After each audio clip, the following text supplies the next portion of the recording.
So are we waiting for the questions? No, we're just waiting now. to go on live. We're just waiting. Okay. Fiza will give us the cue. Okay. We're live now. Oh, okay. Hello, everyone, and welcome to our live session. Today, we will be unpacking the media's coverage of Uzma Khan's case. My name is Fiza Abid, and I'm the program officer at CEJ. CEJ does development trainings for journalists across Pakistan, and we also have a master's program in journalism. Our faculty member, Mona Khan, will be moderating the session today. Our speakers are, for the session, are Amber Rahim Shamsi. Ms. Amber is an award-winning journalist with a wide-ranging experience in television, radio, online, and print media. We also have with us Mr. Talat Hussain, who's a print and broadcast journalist with vast field reporting experience for foreign and local media. Over to you, Mona. Thanks, Fiza. Hi, everyone. So we really wanted to look at this story and kind of unpack what it is about the story that tells us about the limits of journalism, but also gives us an opportunity to look at the possibilities. I wanted to start with you, Talat, because I watched your show on YouTube, and I was hoping you could remind audiences or let them know who haven't seen it, how you learned about this story, because that exchange that you had with the journalist who told you about the story is going to help sort of frame the rest of this conversation. Yeah, thank you very much. Glad to be here. It's this new way of doing seminars, and I thoroughly enjoy it from the comfort of our homes. We learned the story from the comfort of our homes. That's the first thing. We didn't have to really venture out. Thanks to social media, it just landed in the inbox. Mm-hmm. And the video went viral of the ladies storming a house and creating quite a ruckus there. And then the entire conversation that took place over there, the videos were landing in bits and pieces. They were not really one big chunk that described the whole event. And the sequential form was also disturbed. So anybody who has done any field reporting would know that we would like to have the visual sorted out sequentially so that we could understand how the story unfolds. So this story was unfolding, middle first, last bit second, and the first bit the last. So we had to wait for the entire story to come to us. So it came to us in the comfort of our home via the social media. The next question really was what to do with the story. And what the story really was, these were not really our own visuals. We had not directed the story. We had not sought the story. And traditionally, we have been taught very early in our profession, beware of the stories that chase you. So any information that is chasing you must really have a purpose. So social media tends to chase you because the stories come to you rather than you chasing the story, which is a professional way of doing it. So we started to look at it. We deconstructed the story. I spoke to a few journalists in Lahore. They confirmed the incident. I spoke to the person who had spoken to Uzma, and they offered me to speak to her. I didn't want to, frankly, get into the nitty-gritty of the story because for me, the story catch line was not necessarily, though it was an important event, the individuals and what they did and said at that particular point in time. To me, the context was very important. How powerful individuals, family relatives could simply barge into a house, any house, their house, her house, the hubby's house, and do all sorts of things and throw around names and then go back. So that's how the story started. But of course, there was salacious material, and social media kind of lapped it up. I'm very conservative in many ways. So in my journalism, I try to sort of avoid these things. But they are so closely enmeshed, the salacious material and the real story, that I had to create a framework. So my framework was that I'm going to look at the sort of legal impact of it. And then I will not get into the personal side of it. So that's how I treated the story. This is the long and short of it. Okay. So Amber, this sort of segues into while I was looking at material for this episode, I came across a video of a gentleman with some journalism background on YouTube.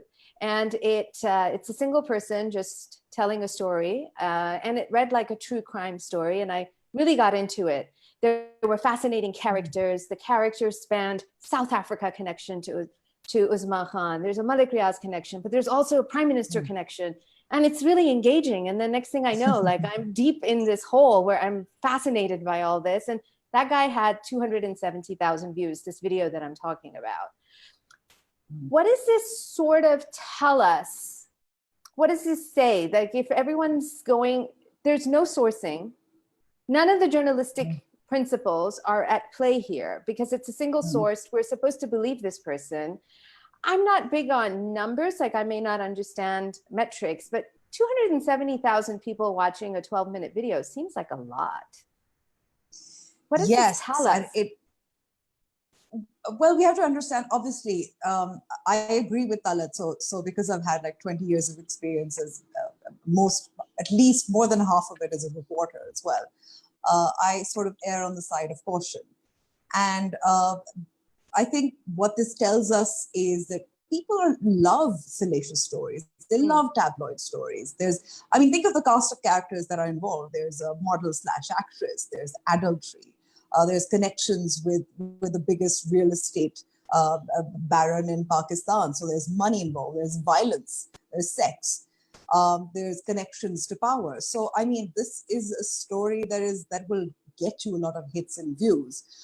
And I think a lot of people, because we can see that, Talat is one of those rare people who's had a very, strong professional career and is now doing very well on YouTube as well. But, there are a lot of people who are trying to set up their own YouTube channels and they cash in on stories like this as well to sort of get more clicks and views. And it isn't just that the social media noise around this story actually chased journalists. And there was a lot of outrage as well that I saw on social media. Why isn't there was a lot of hand-wringing. Why isn't this mainstream media covering this much more? Look, there's a press conference. Look what she's saying. Look at this video. Look at that. But at the end of the day, it was a tabloid story. There's a lot of cases out there that you barely know about. They don't chase you on social media because of the cast of characters involved, involving violence against women, involving invasion of privacy or adultery, all of those things that people thought were the reasons we should be covering the story much more aggressively than perhaps mainstream media did. And I know that a few mainstream channels as well, they actually did cover the story in much more detail. But I felt that it was a little activist driven. So we are supposed to step away and coldly look at what is, as Talat said, what is the context of the story? Is it significant? Is it important to give this story more coverage than other big stories that are happening around it at that time? And if you remember, this is just after the PIA crashed as well. There were multiple stories revolving around that, DNA being missed and the flight recorder not being found and all of those things. So, and we had the COVID-19 issue as well that was coming up. So there were a lot of other bigger stories. I'm not saying this was not significant, but I think the salacious element of it actually drove the story, made it bigger than it was. And then we have to also remember that a couple of activist lawyers were also very prominent on social media who've taken up women's issues as well. So they also drove the story as well because they said, we'll take up this cause and we're going to make sure that Uzma finds justice. So that was a sort of the third level where the story moved forward as well. So I know that while this was big on social media and it was great for YouTube channels, and I'm sure that gentleman got his 270,000 views for a reason. Was he a journalist? Were all his facts correct? Who knows? But it's out there. It's not regulated and you can't. Meanwhile, very few mainstream shows cover the story. And I'm among those who chose not to, actually. Yes. So one of the components and this is for both of you, one of the things that we saw happening on social media was a lot of shaming and judgment, and not just rush to judgment, but judgment was framing a lot of the conversation on social media. How can journalists navigate this space where they want to be able to report on this story because they don't want to ignore what's happening on social media? How is it possible for them to ensure themselves that they aren't being influenced by any of the shaming or the moralizing that's taking place? Talat? Look, I have a pretty straightforward and not exactly a traditional way of handling social media feedback loop. I don't look at it. I don't look at the moralizing, the judgments, the harsh assessments, or insinuations, or instigations, and propping of ideas. I don't look at it at all. That doesn't mean that I don't look at the feedback. I do look at the feedback. My team does, but feedback is inherently different from people just shooting their mouth and suggesting things which defy logic as well as undermine your professional judgment. So professional journalists have to learn to somehow disregard or sift, if not disregard, uh, real feedback from mounds of tosh that is thrown at them in the name of feedback. This requires very harsh assessment, but we are professionals. We need to know which opinion is to be taken seriously and which is to be disregarded. So number one, I don't want to be influenced by people's commentaries, and that's why most of the people who troll me are really disappointed, because the trolling doesn't even reach me. I have a team that looks at the trolling and they block people, and they pass on the good feedback to me because they're also professional journalists. So anybody who's watching this and thinks that they're gonna really get me angry and get my danders up by trolling me, don't do that, because your trolling doesn't even reach me. So we're a professional journalist. We need to know what the story is. And each story will offer you all the elements. That's the new thing about social media, because it creates a cauldron of salacious material, sensational material, real stories. Therefore, your judgments have to be very, very precise. I recall George Orwell, who happens to be my sort of North Star in terms of stylistic writing and also fundamental principles of honest journalism. He did create a couple of categories of journalism. I mean, he did talk about serious journalism. He talked about popular journalism. He talked about populist journalism. He talked about sensational journalism / gutter journalism and tabloid. And even when social media wasn't invented, you had these categories out there in the field. What social media has done is to really mix them up. And what seems like a tabloid story could well be a very serious story. I think Uzma story to me was a very important story. The more so because we had a sense that mainstream media, Amber excluded, mainstream media will not cover it for reasons that had got nothing to do with the merit of the story. In fact, the mainstream media would not cover it because of Malik Raz's influence. And that's exactly what happened. So it creates another interesting angle to it. So, there is a story out there. Some journalists think that it is not a story. That's a judgment. We respect that. But most of the owners would want the story to be not talked about. And doesn't that make it a story? So that's one. We picked up the sort of serious parts of the story and left out what really belongs to other people to chase. And let me also share with you that the Uzma video by my team's assessment did the best as far as my platform is concerned. Somehow people thought that here's a mainstream journalist who's going to talk about Uzma. Let's see what he says, and that's gonna nearly 100,000 plus views on that video, which is exceptional. Normally we get like good videos half that number. So people were interested in that, but what they got from my video was not exactly talking about the sex and violence and sort of the undercurrents of scandals and this, that, and the other. It was pretty mainstream. I think even today, when you look at this leaked video of a PTI MPA, who I've just heard has also been taken off the media committee immediately, in which he talks about Imran Khan's wife. He talks about the influence that she wields. He talks about many other things. And I was talking to my team, and I said that if I were to pick one sentence out of this, again, Uzma type of story, I would pick the one where she says that Imran Khan and establishment are together, and no party can survive in power without the help of the establishment. So I'll just pick this one out. But others will pick what she said about Bushra Bibi, and yet others will pick what they say about how Imran Khan is managing it. So I think judgments have to be really honed when journalists are using social media material, and it will define them. If you pick up the sort of lower end of it, lower end from my point of view, maybe higher end from somebody else's point of view, then that will begin to define you. But you could certainly find good, solid angles from a material which may look like tabloid material.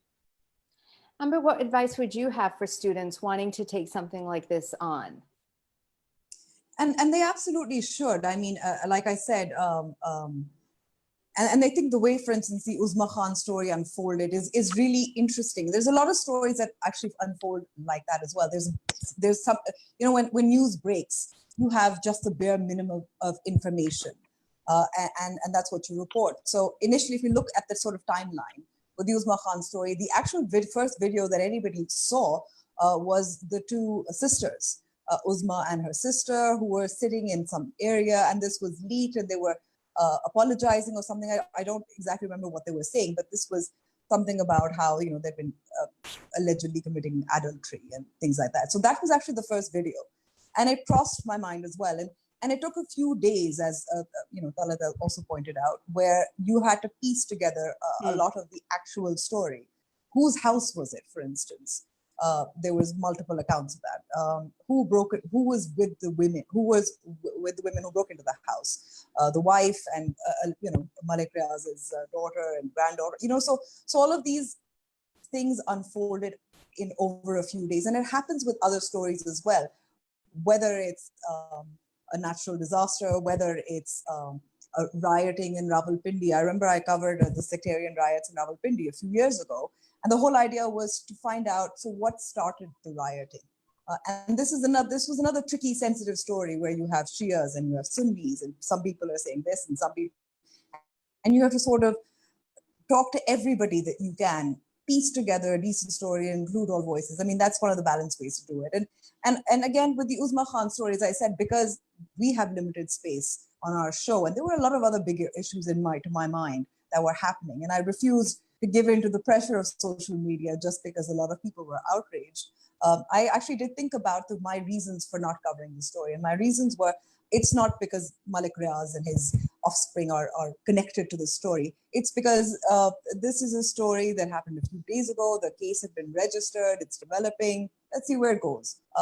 Eventually, nothing came of it, and I thought my decision not to cover it was correct. But I think it is important to cover it. But how you do it, how you piece it together. I mean, I saw one of the best ways, not just YouTube and analysis, was the way in which just a purely digital platform covered the story, in which they put down everything that happened at what point, using tweets and the videos that were available on social media, information, and they gathered some on their own. So they put together a timeline. I think that's a great way of covering the story. And I think it's interesting that Tala talked about this leaked audio of a PTI MPA that's also been circulating and doing the rounds yesterday as well.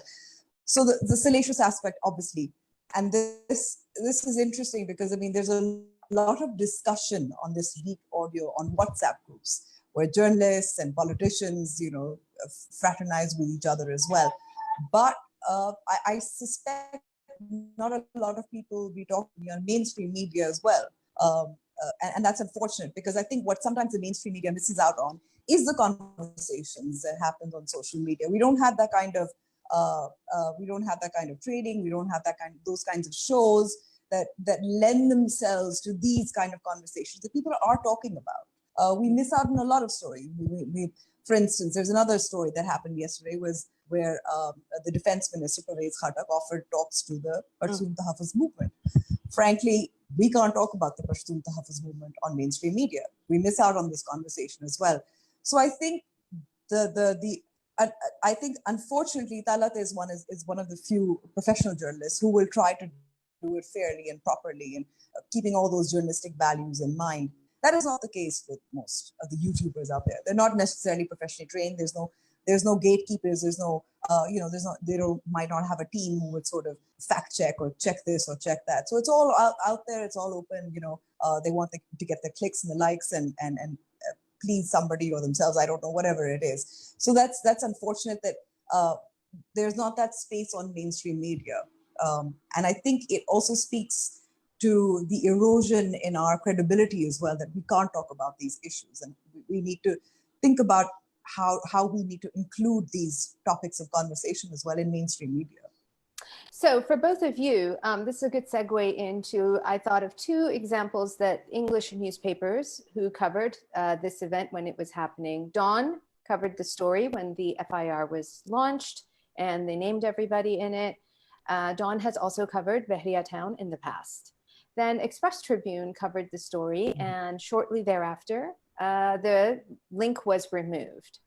Do you think we should also be talking about corporate censorship and the pressures it places on the newsroom? Because this tells us a lot about editorial independence in the newsroom. Talat? Obviously, there is a structural censorship, and you know my views very well on the subject. The media industry is structurally censored. It is no longer a question of censoring or killing a story or a chunk of stories or a part of a story or a follow-up to the story. It's a question of which lever will be pressed by the structure of censorship, and then poof, the story will just disappear. The corporate censorship is a structural censorship. It is not just about Malik Riaz and his formidable resources and the deep pockets that he has. Dawn, of course, does have an ongoing story coverage of Malik Riaz and his Bahria town, and I do give them credit for that. They were the first ones to break the taboo in the industry and had dilated in an empirically journalistic way, not in a sort of outrageously sensational way, to focus and throw light on Malik Riaz. But others will just cave in, and the newsroom doesn't cave in. I think that there's a misperception about censorship. Structural censorship doesn't operate at the level of newsrooms. It does not even operate at the level of editors. There aren't many editors to name these days anyway. It operates at the level of the owners, because owners run their businesses as their favored children. Therefore, the structure of censorship starts at the very top. And then that's why it's very effective. So it's not just about Malik Riaz. It would probably also be about Nestle, or it'll be about Coke, or it'll be about Pepsi, and it'll be about the digital companies. You'll have mobile companies and housing societies. So whoever gives you the penny will call the tune. That sort of a thing. And it's a very deep kind of a censorship. But it's interesting when the fundamentals of journalism collide with structural censorship. How do papers and media organizations fare?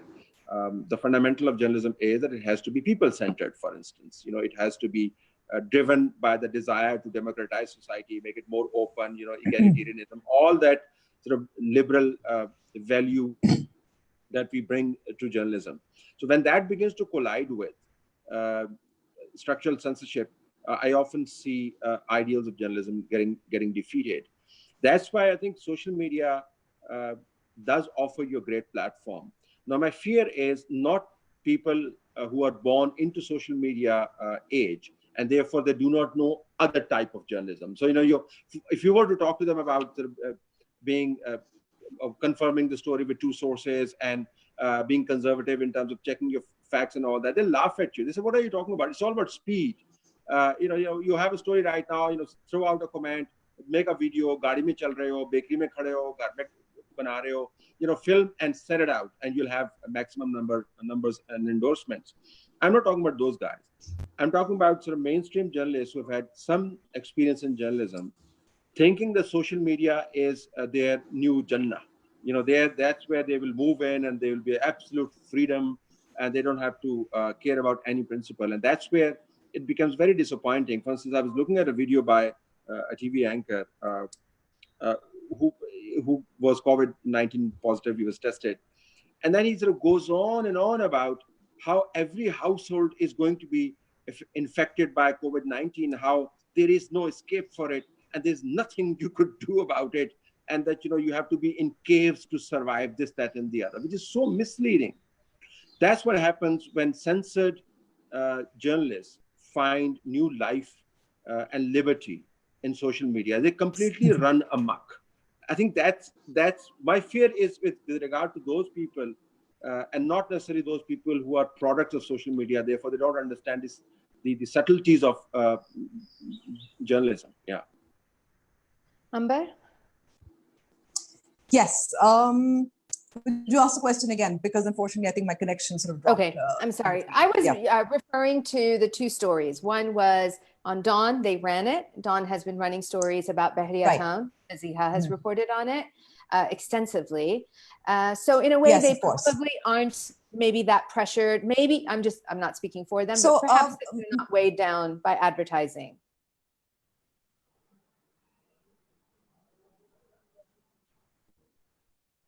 Right. So I think my experience has been widely different in this sense, and let me explain it. I went from one extreme to the other. So before I joined mainstream television, which was around 3.5 years ago, I was with the BBC, and it was very simple there. BBC Urdu, and also BBC World as well. So there were stories that were crossover. So our principle was really simple. Here's a great story. These are the elements of the story. This is who we need to talk to, and this is how we should treat it for the various platforms, whether it's radio, online, television, or digital. Pretty simple. That's it. As soon as I joined mainstream, and I realized that actually it doesn't really work like that in mainstream television in Pakistan. Because there are corporate interests. There are stories, for instance, I had a very different kind of show when I was with Dawn TV for about 1.5 years. So we used to cover, it was segmented. It gave us the freedom to cover stories that maybe other people weren't doing. And we wanted to do a few stories on workers' rights. And we were told we couldn't. And this is Dawn TV, by the way. And I'm not saying that Dawn itself, whether as a newspaper or the television channel, hasn't done stories on Malik Riaz, and they have, and they've done a fantastic job. But there were other stories that we weren't allowed to do because of corporate interests. And it really does start from the top. The owners, the CEOs will get a call from somewhere, whether it is somebody from the military, somebody who's connected in terms of business. And then we just have to stop the presses. So that's pretty much how it works. So it's been a steep learning curve. In what I've learned to do, and I think I've heard a lot about journalists who used to do stories back in the Zia era and what they used to do. And we know how pages were left blank when they were censored by certain newspapers and magazines as well. So we've also learned to sort of use allegories and metaphors and sort of try to cover the story as best as we can, even when we've gotten that phone call. We've been told not to do this in some other way. We've had to be creative. And that's unfortunate because you stop thinking of a story directly. You think of, this is where self-censorship comes in, because then you start to think of the next story and the story after that, where, so will I be allowed to do this or not? I'm not sure. Should I make the effort? So that's really problematic. And that's something that I've experienced for a few years now in mainstream media. I often feel, sometimes I ask myself this question, is it worth it? And I'm told, this will pass, maybe you should stick around. But we're sticking around, we're trying to do the best we can. Is there any way to take it on? Is there something? Is this a case where journalists' unions could come in and bandy together and, for lack of a better word, and slightly naive, fight this? How can you challenge this? Or is it just something we accept and embrace and say, well, I'm going to do the best I can? Can we fight back as journalists? Well, I know that there's been efforts, and I think the efforts has been, for instance, there's a group of editors who came together. They don't meet regularly. I'm not sure what they're doing now, but there's some kind of effort in that direction. The unions are frankly also very political, agenda-driven, very split. They're not united, so there's very little hope over there. I think the best way is these alternative platforms. For instance, not just people, anchors who now have YouTube channels. But, there are alternative media platforms, some good, some bad. I'm not saying that the experiment has been terrific and some of them are agenda driven, but that's really actually the hope at this moment. So what it does is, like I said, so there are many alternative stories that you won't find on mainstream media that are covered better on these social media platforms. And we know that, for instance, in India, they're actually very successful, fantastic fact-checking, alternative news, alternative media platforms that have grown and have a lot of credibility because Indian mainstream commercial media had failed and has continued to fail. So there is still hope. I mean, I think we haven't sorted out the revenue model as yet, and we have to take it with a pinch of salt that a lot of them are developing their chops as credible alternative media platforms. So I have little hope in terms of the journalistic community. I think there's too riven, too infiltrated, too political. But I do think alternative media is one way to go. And I know a lot of young people who I've encountered who've worked with me, interned with me, I've tried to mentor, who actually are thinking of along those lines as well. We'll come back to Pakistan, or we'll after we finish our studies, we'll set up our own thing. We don't want the bosses and the safes and the editors. I mean, we need to have a balance, but Right. It's the opportunity is there. It's ripe, still ripe. So one of the things, a really important pillar of journalism, I believe, is when we choose the stories we choose to cover, we think that this is the public's right to know. And I wonder, when we think of Uzma Khan's story, did we think this is the public's right to know? Or were we also, generically, motivated by ratings because it had a lot of the ingredients that were, tantalizing? The reason I ask about the right to know, and I want to be clear that I'm not comparing Uzma Khan to somebody like Mohsin Davar, whose speech was muted when he was in parliament.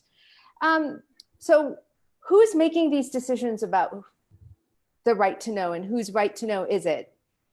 Who's making these decisions in the newsrooms? Talat? Yeah, I mean, just a word about censorship. Look, censorship in Pakistan is not an island. I mean, it's not dealing with a chunk of your system. That is the media. Censorship is the mainland. It is judiciary. It is politics. It is economy. It is Fauj. It is ISI. It is IB. It is, Banigala. It is Imran Khan's affairs. So there is a complete 3D censorship imposed on a system, and the one element of democracy, that is freedom of speech, is just one element. When the entire system is so unhinged, you can't expect one element to simply fight back and retain that space. That's not going to happen. So you have to really contextualize today's censorship in the context of regression of democracy and the complete new system of diarchy that is developing. We call it one page or national interest or whatever may be the case, but it really is a diarchy. One part stays behind, calls the shots and pulls the strings. The other part, is puppeteered. So I'm hopeless, not because journalists have lost their spine. Some of them may have lost their marbles, but they haven't lost their spine. Journalists are operating in a very oppressive environment.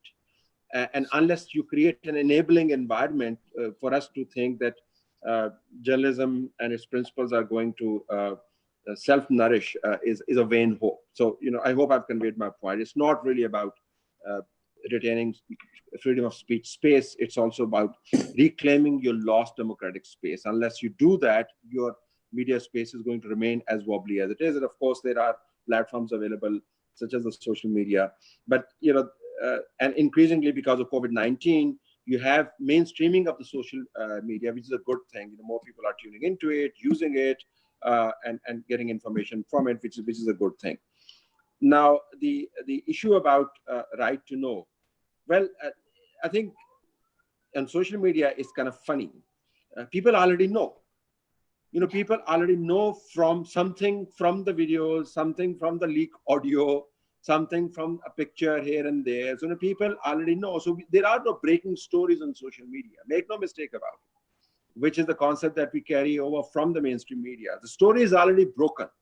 It is broken to the people, but it is also broken into pieces. So what people are looking for is, more pieces of the jigsaw puzzle. People are looking for contextualizing of the story. People are looking for analysis of the story. People want to go to the next level. So it's interesting that I cannot recall any story that I may have broken on the social media. One way or the other, that story is sitting somewhere in some way or the other, and people are at times far ahead of you because they are really looking at the social media all the time, and they've got more info from the social media as compared to you, who has a straight and narrow approach to it.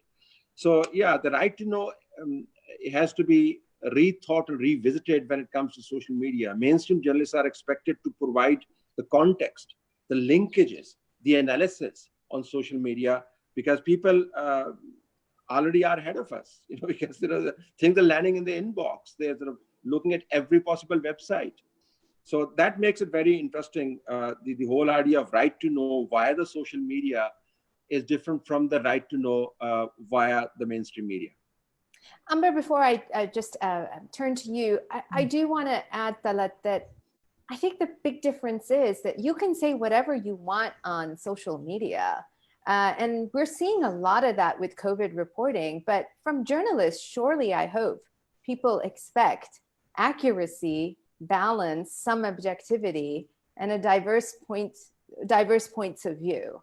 I hope that. That's exactly what my point is. So, but the idea that we were breaking the story, it doesn't exist on social media. The story is already broken.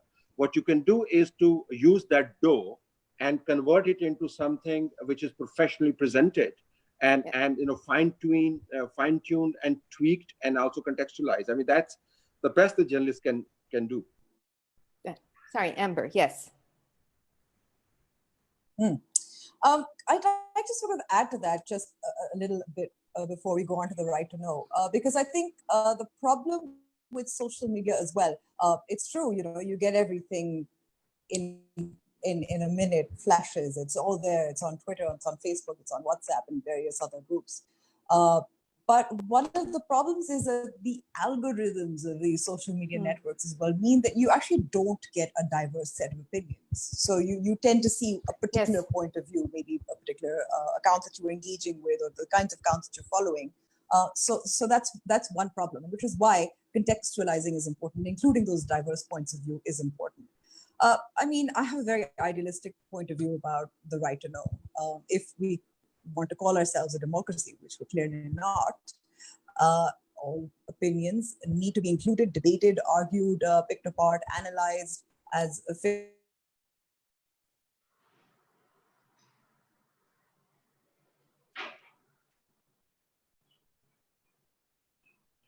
I'm just going to give her a second to hopefully come back. Yes, we lost you a moment. Yes. Can you hear me now? We can. You were talking about being idealistic, a trait that I greatly admire. Yes, yeah, I mean, still am, surprisingly. So the right to know means that you need to include those diverse opinions, and the right to know means that you need to have all the information so you can form your own opinion. And our jobs as journalists, and I know that opinionated pieces and opinionated writing and opinionated shows, they really sell, and that's fine. There's space for them. That's not a problem. I personally don't have such a huge problem with it. But as long as the other options are available as well, people who want some objectivity and some balance and some diversity as well. The problem, of course,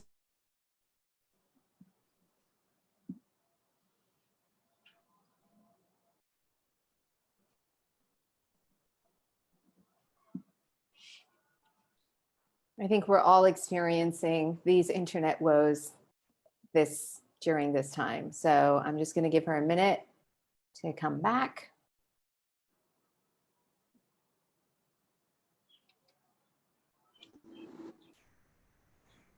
Hi. Hi, I think my internet's giving up. Okay. Would you like to complete your would you like to complete, or should I move on? Should I move forward? Okay, so I'm gonna Yeah, move yeah, forward. you can move on. I mean, Okay. it's tragic, but we don't have diversity pretty much. So it sort of kind of takes me to my last point here, which is just to go back to Mohsen Daver's speech and using that as an example of when we don't hear those diverse voices for whatever reason, then you see a growth in alternative platforms where you will be able to listen to voices of the marginalized communities in Pakistan who don't get adequate representation in the media on various platforms. So what does this mean for journalism itself? If the reason I ask this is because the media, traditional media, is no longer the gatekeeper of giving information on current affairs, and social media has, in the last few decades, eroded that.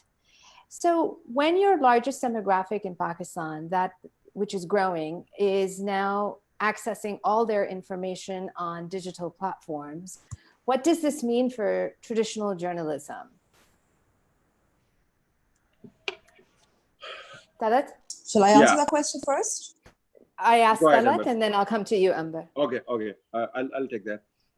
Look, it means Okay. many things, and then it may not mean much. And I tell you why I speak in such paradoxical ways. It means many things. We have discussed that old concepts have to be revisited, redefined, from right to know to the idea of censorship, self-restraint, to being your own boss, to not taking everything for granted and not ignoring most of the stories that come your way just because they happen to be in the social media. There are a million things that mainstream media is not used to doing, which you have to do on social media. But the fundamental principles remain the same. If you want to be a mainstream social media journalist, the fundamentals of journalism do not change. You need to be accurate if you want to build your credibility. You need to be diverse in terms of your sources. You need to take the serious feedback seriously and trash the tosh that comes your way that requires opinion. And you need to do some follow-ups. So you need to have honed skills. You need to have writing skills. You need to have speaking skills. You need to have conceptualization skills. You need to have contacts. You need to vet your information. So the fundamentals of journalism, if you want to use social media for journalistic purposes, do not change. They remain the same. So this is one important point to remember, that just because you have a new type of medium available to you, you are not changing the universe. I mean, you may be moving from, say, an ordinary car to a Ferrari, but it still is a car. The speeds are different. The sort of engines powers are different. One can fly and the other barely moves, but they're still cars. So you need to pay attention to the driving principles. If you do not pay attention to the driving principles, the medium is going to take charge. Then you become a slave to the medium. If you were working for a state, you were a slave to the state, and if you fall prey to the temptation of social media, you become a slave to the social media. So your slavery doesn't change. Amber?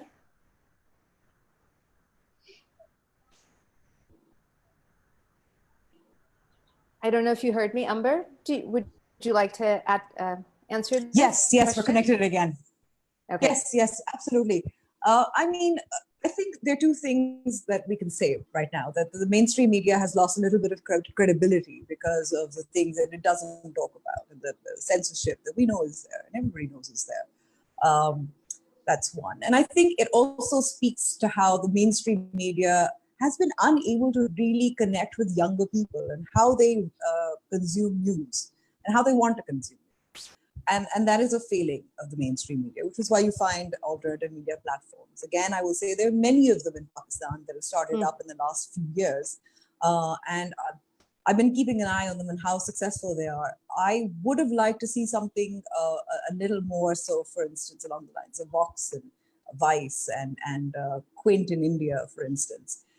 The problem is I don't see it yet. And that also, I think, is the other problem that we see here, is that where we have alternative media, digital platforms springing up because these people are looking to make money, or they're trying to get clicks, or they're not trained, or they're not looking at the issues. They're not taking up the issues that ought to be taken up. I think that that's a failing. I know they're trying, but that's the problem. So they are not, again, many of them are being run by young people who may not have that kind of training as journalists, and who that's not their sort of priority. So that to me is a problem as well. So we're in this weird, strange sort of space where young people aren't tuning in. I mean, I know that I work on television, and I know that it's the audience.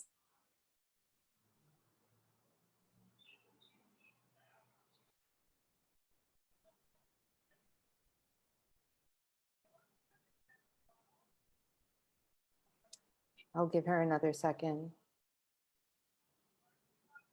Are you back? Are you back? Yes. Are young people watching your TV show, Yes, Amber? yes. So Are young people watching your TV show? No, they're not. And that's what I'm trying to say. They're not. No, they're not. It is older people, it's retired people, it's the same politicians, it's bureaucrats, the same kind of people who sort of are consumed and obsessed with news. On the other hand, I think there's another thing that's missing here, is that mainstream websites with a large audience, such as Dawn and Tribune, are also actually failing because they have the platform, they build an audience, they have potentially more resources than a startup. And yet they're doing the best they can, I guess, in the circumstances, and given how hollowed out the media has become in the last few years.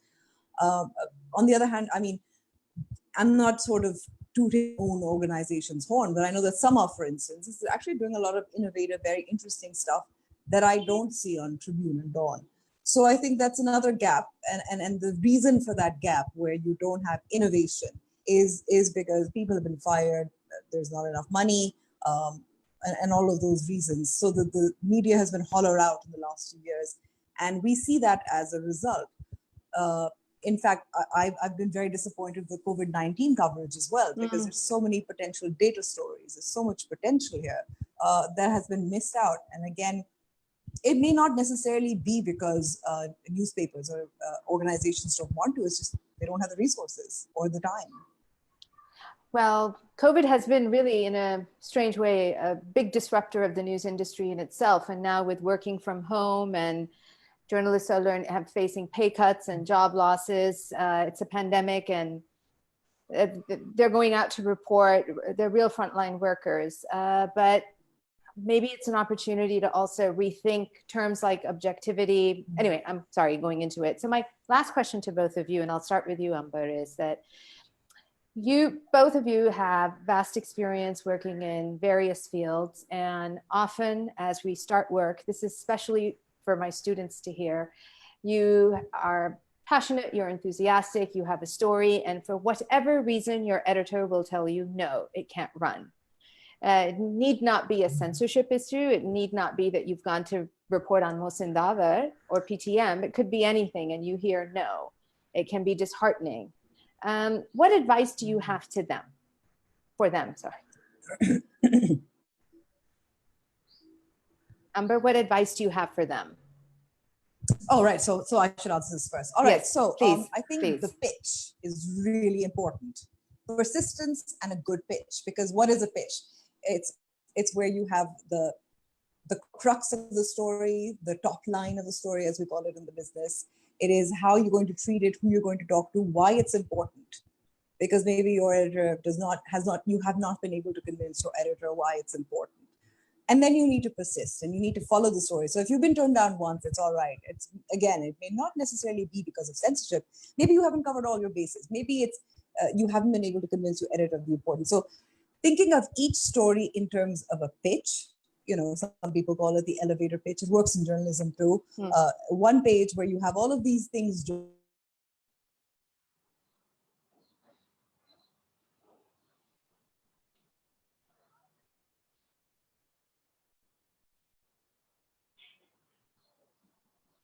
I'll just wait for her. She has good advice. I'll give it a couple of seconds. Just looking at questions. Yeah. Hi, Amber. You were talking about the elevator I am pitch. back. Yes, the elevator Yeah, pitch. yes. Yeah, I want to give a quick example, and then you can move on Please. to Talat as well. So I wanted to feature the Kandil. I wanted to do a story on Kandil Balot in back when she was sort of big, and this is before the Anna killing. And it took me months to convince my editor, both in Pakistan and in London, that this was a story, and I had to explain to them why it was important. I was rejected a couple of times, and I went back when there was a new development. And I went back. It's like, well, this is what happens, and this is why it's important. I'm coming back to it. And eventually, just so you know, it was published, and it went on. It was broadcast as well. The English piece actually was published about 10 days or 2 weeks before she was killed, before she was murdered. So it actually became even more significant. So I'm just saying that.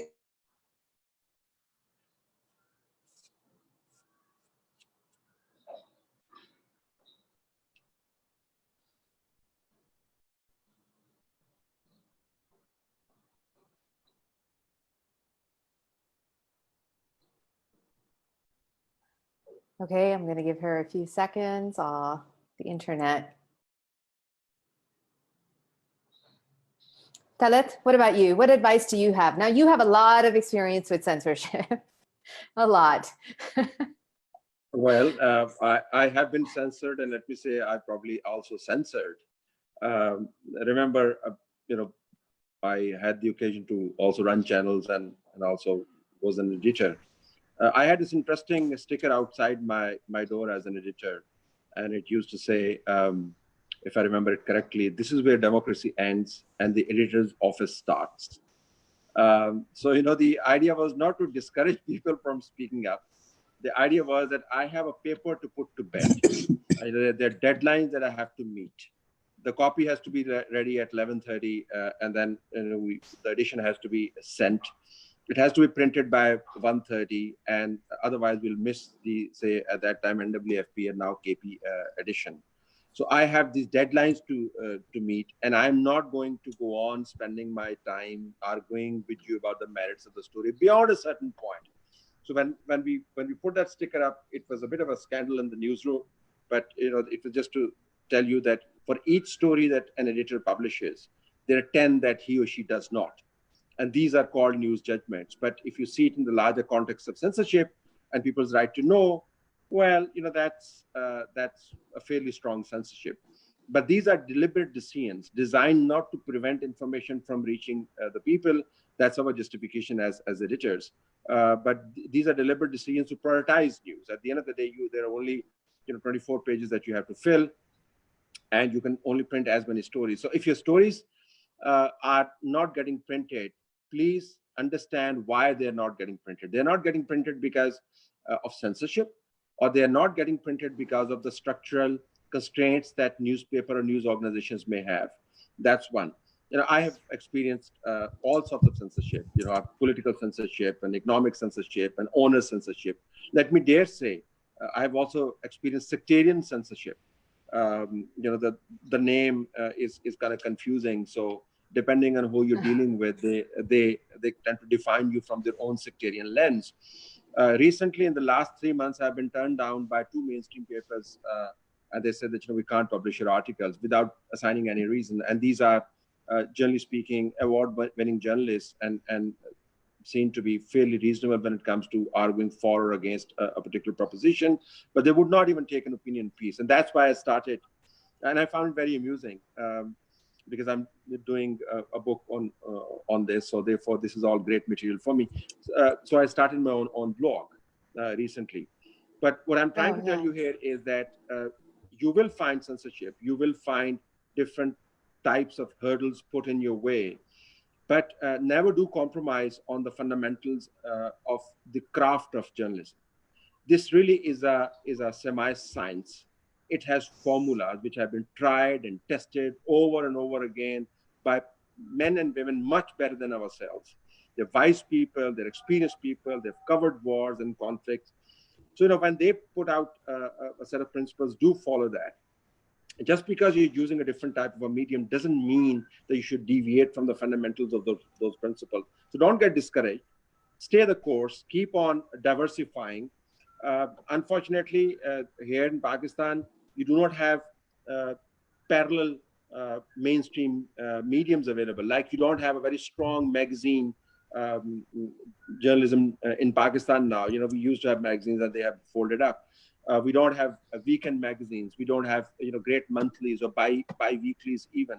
So the absence of those outlets actually restrict your choice to just a handful. But really, no need to get discouraged. I mean, this is an apprenticeship for life. You will always be learning. It's a great way to live and understand your surroundings and contribute something meaningful to the other's life. I think that's good enough. Thank you. So we have now come to the end of our session. I thank you really sincerely for taking the time out today. This has been so amazing for our journalists to hear from the both of you. I hope that at some point we'll be able to do in-person sessions, but until then, I'm really, really grateful. And I thank you and everybody else who was able to join. Thanks very much. Thank you very much. Ta-ta.